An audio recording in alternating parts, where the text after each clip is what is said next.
The Tower of London. It was a hot day, though the wind from the Thames brought a chill. Tourists crowded around the gates, their cameras pointed at the guard, a tall man in a red uniform who stood as still as a statue. His eyes looked into the distance, but he saw everything. A shadow appeared in the crowd. David Red Morgan moved like a wolf among sheep. He had recently been released from prison, serving 2 years for aggravated assault. Before that, he was known in criminal circles as a street fighter, a master of quick knockouts. But now he was just a man who wanted to prove to himself that he was still feared. Red stopped near the crowd, watching the guardsman. "Well, the wonder of the British Army," he muttered, smiling wryly. A couple of tourists nearby backed away, sensing something dangerous about him. Tall, burly, with tattooed arms and a predatory gaze, Red did not look like an ordinary visitor. In his eyes was the fire of a man looking for a cause for conflict. He took a step forward and stopped right in front of the guard. "Listen, do you even know how to speak?" He leaned down, his face a few centimeters from the soldiers. "Or are you just an expensive mannequin?" The guard did not react. Red took a deep breath and exhaled sharply into his face. There was no reaction. The crowd grew quieter. People froze, watching the tense confrontation. Red stretched his lips in an evil smile. He was used to the fear in the eyes of others. He lived for scaring people. But this man in front of him, he just didn't see him? Suddenly, Red raised his hand sharply, as if about to strike.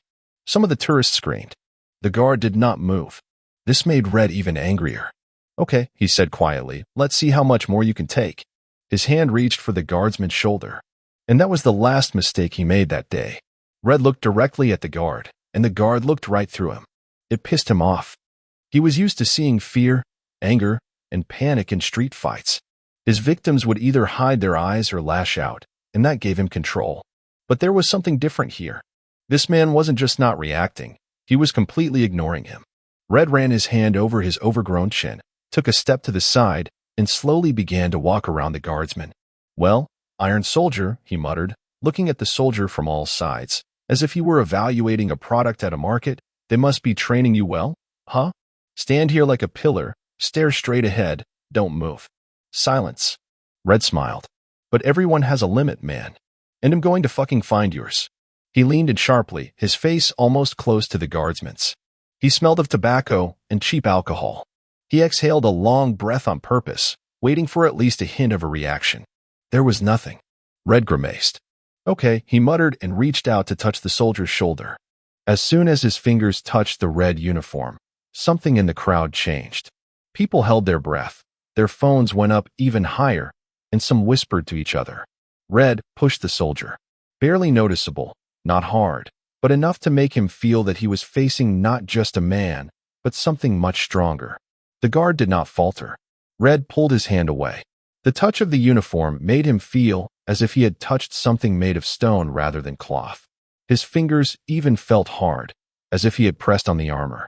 He had a bad feeling, but he was not going to back down. He turned to the crowd, spreading his arms theatrically. "Did you see that?" He didn't even flinch. "This is a circus, not security." Some people laughed nervously, but most remained silent.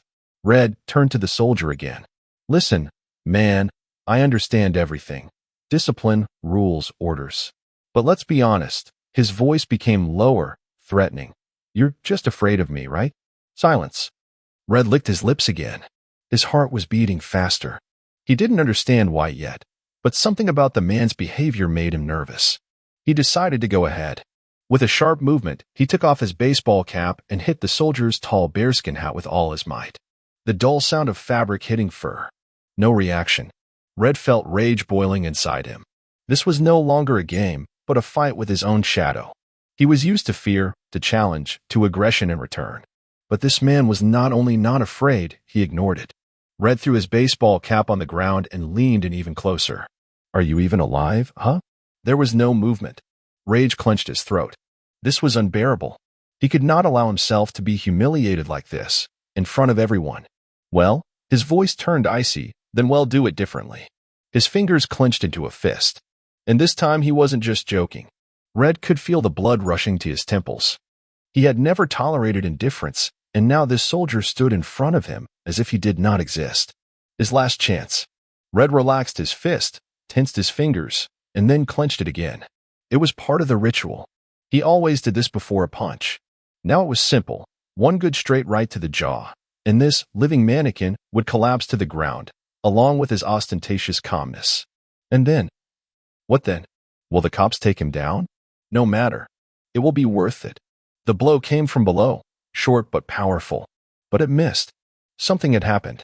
All Red remembered was a sudden movement in front of his eyes and a feeling as if his body had decided to lie down on the ground. He realized he had fallen only when his back hit the pavement. Everything around him seemed to freeze. There was a metallic taste in his mouth. He ran his tongue over his teeth and one of them disappeared. His tooth. It was broken. Red lifted his head sharply, inhaling the air with a whistle. The guardsman stood in the same place. His uniform wasn't wrinkled, his hat hadn't moved, even his hands remained in the same position. But now the eyes were directed directly at him. Red met that gaze and something inside him shook. It wasn't the look of a street fighter. Not the look of a cop about to take him to the station. It wasn't even the look of an ordinary soldier. It was the look of a man who had seen a real war. He wanted to stand up, but his knees were weak. The crowd was dead silent. Several people held their phones in front of them, filming what had just happened. Someone muttered, but no one knew how to describe it. Red raised his hand, touched his cheek. There was blood. It was dripping from his lip and onto his shirt. The guard didn't move. He didn't even try to finish him off. That was the worst part. Red could have taken the fight. He could have survived the pain. But this. He was just stopped. Easy. Like he was nothing. Red inhaled sharply, convulsively, like a drowning man breaking the surface. His head was pounding, his blood tasted like iron, and his pride lay on the same pavement as himself. He tried to get up, but his legs refused to obey. In the crowd, someone whistled softly, someone giggled, but most people just stood in shocked silence. Red was furious. He wasn't some drunk who could just be kicked to the curb.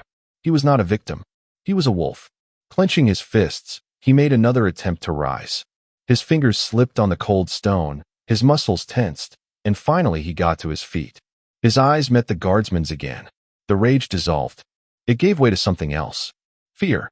Not the kind of fear that paralyzes, but the kind that makes you doubt. Red no longer saw a dummy in front of him. He saw someone who was capable of crushing him like an insect. And the only reason it hadn't happened yet was because of this soldier's discipline. Red gritted his teeth. All right. He wheezed. All right. He wanted to say something else. To say at least one more word that would restore at least a shred of dignity.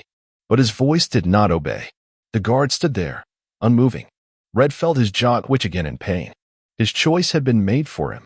He swallowed the blood, turned away, and walked away. But the world hadn't let him go yet. Stop. It was not a shout, not an order. But this voice made everyone in the crowd freeze. A police officer. The two officers quickly moved closer, and the crowd instantly parted. One was a big man with a square chin. The other was younger, with a calm expression. Is everything okay? The younger one asked, addressing the guardsman. The latter did not even blink. Assaulting a royal guard, the big man muttered, glancing at Red. You realize that this could lead to arrest? Red grimaced, wiping the blood from his lip. Are you serious? It's just, he waved his hand. The policeman did not look away. Just what? Red clenched his fists. For the first time in his life, he didn't know what to say. He looked at the guard. He stood still again, but there was something else in his eyes. Condemnation? Indifference? No. Calm. And that pissed Red off more than any punch. Forget it, he muttered and backed away. That's not your decision to make, the policeman replied and pulled out his radio. Red clenched his jaw, but he felt pain and immediately unclenched it. Now everything was clear. He had lost. Red felt his world crumble. He stood there, staggering, like a boxer after a knockout, even though there was only one punch. One single movement, and he was no longer a wolf, a predator, a street fighter. He was nothing. The policeman was saying something into his radio, but the words sounded blurry, as if through a thickness of water. Red took a step back.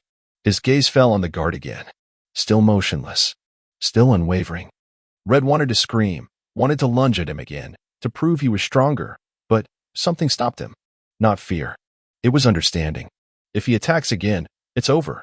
The police will take him right here, and there will be no revenge, no pride. He will be sent back to prison. And then what? There, in prison, no one will be afraid of him. His teeth will not grow back. He will become another loser who is put in his place. It's not possible. Red tried to laugh, but his lips only twitched. I wish you'd hit me again, he muttered. The guard remained silent. The officer clicked the handcuffs. Red took a sharp breath. No. He raised his hands. I'll go myself. The junior officer looked at him appraisingly. Do you admit to assaulting a soldier? Red clenched his fists, then slowly unclenched them. He wanted to pick another fight.